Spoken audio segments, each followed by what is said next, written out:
mean, we have no contractual obligation to Devin Haney. Just like he has a free agent and has been, and he's talking to other people, he will do what suits him, and we will do what suits us. If you don't pledge your loyalty to us, if we don't have an obligation to lose money on your fights, we're not going to be queuing up to do so. Devin Haney against Sandor Martin is not a fight that will provide commercial success for anybody around the levels required to win that fight. Do I want to lose $1 million on Devin Haney against Sandor Martin? No, thank you very much. I will do if I have a contractual obligation and you've pledged your loyalty towards me. Devin Haney also has Devin Haney Promotions, who, you know, it's all very nice having your logo on a backdrop, but are you prepared to stick your money and your balls on the line? The answer, as we saw, was no.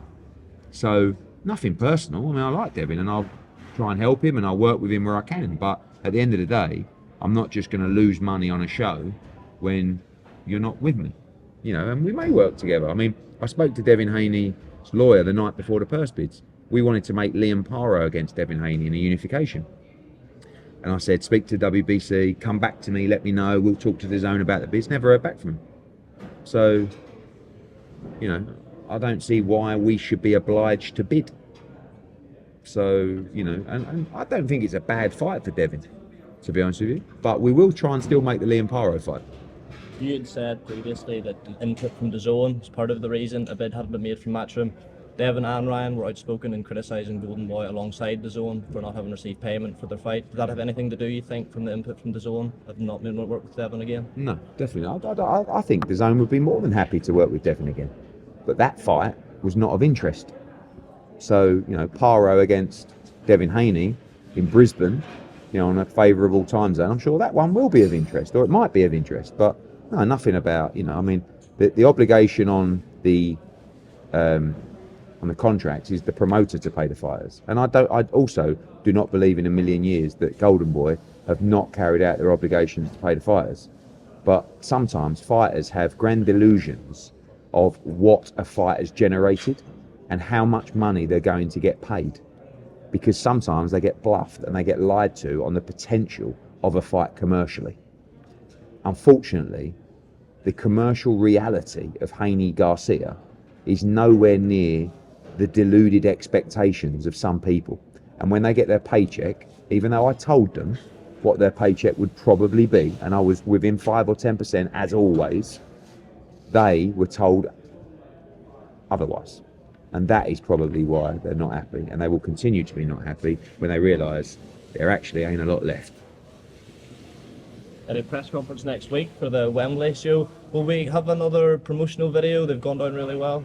No, we don't know who we're fighting yet. That's the reality. We have Zile Zhang doing a bit of filming for some promo. It looked pretty high value. No, I mean, we want to fight Daniel Dubois for the World Heavyweight title. That's what we want to do. No contract agreed yet, other than an existing contract, but there's got to be some changes that he, you know, we're talking to His Excellency and everybody about. We're working hard with His Excellency, with Frank Warren, with Spencer Brown, to build the card, get the main event. Of course, AJ headlining in Wembley would be the one, but we'll see. That's what we're working towards. Hopefully, it'll all get done and announced next Wednesday in London. Who's more likely at this stage, Zhang or Dubois? If it's for the World Heavyweight title, definitely Daniel Dubois. But even if it's for the interim, surely that would be the quickest route to a world title for AJ Maybe. anyway, because Not it's really. the next mandatory, do you not think? Not really. Mandatories, I mean, at that level, can take a year, can take, you know, so, but, you know, you could fight Zile Zhang for the interim. You could fight Daniel Dubois for the interim. You could fight Joseph Parker for the interim WBO. You could fight Zile Zhang, you know, so I'm not really that interested in interim world titles. So, but the IBF should on paper be available, but we'll see. Eddie, what was your reaction to Gervonta versus Frank Martin over the weekend?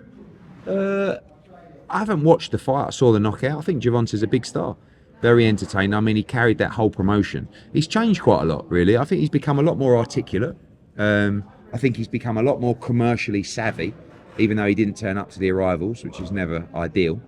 But he's carrying the whole promotion himself. Like, there's no promoter. So he's having to do all the speaking, he's having to do all the entertaining, the interaction. And he's very heavy-handed. I hope that we can see him in some big fights, you know. I don't think he's his resume can be so much better.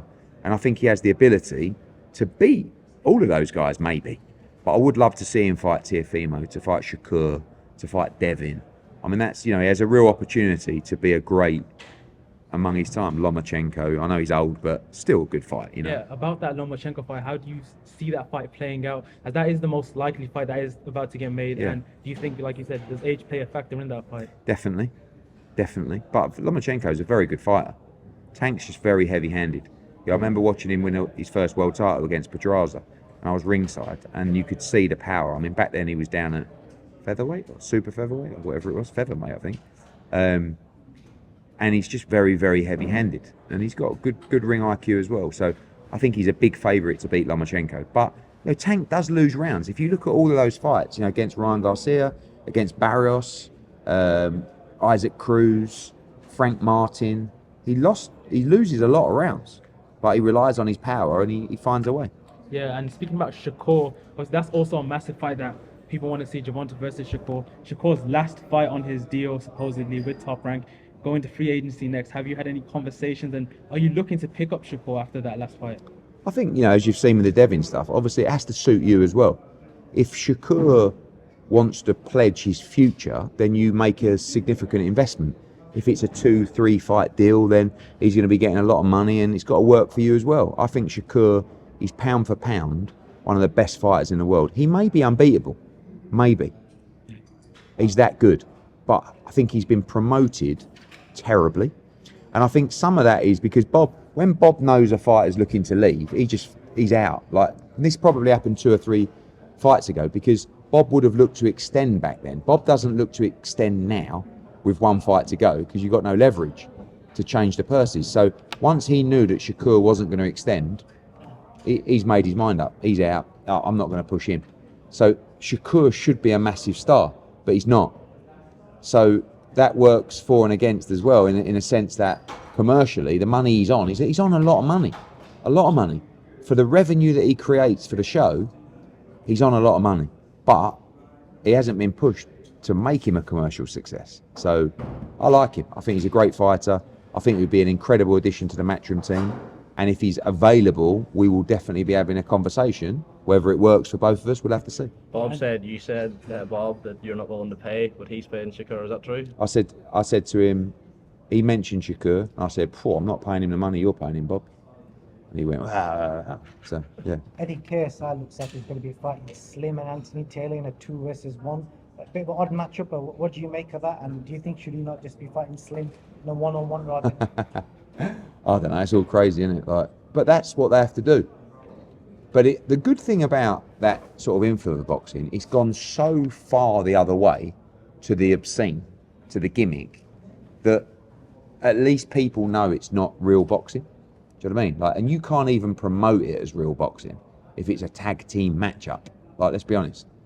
I like Slim. I think he's a very nice man, and I think he works very hard, and I think he's awkwardly good. Do you know what I mean? Who wins if it's a 1-on-1, him and KSI? Oh, KSI is a good athlete. He's very awkward. I mean, he's very hard to beat. I don't know what the weight difference is, but KSI seems bigger than Slim. Is it? Yeah, I know. 10 pounds. I think Slim is sneaky good. Do you know what I mean? So, I don't know, but I'm sure about sometimes you push these gimmicks so hard, you end up making a mistake when you don't really need to. Do you know what I mean? If you get beat in that matchup, for what? Because I don't know, but you got me on that one. Eddie, you're a man of first, people seem to say. First to notice the move to streaming platforms, straight on it. First to notice the impact of YouTubers, brought millions of eyes to the sport. And obviously the first kind of broke a major deal in Saudi Arabia. How do you kind of think about that? How do you broker new adventures?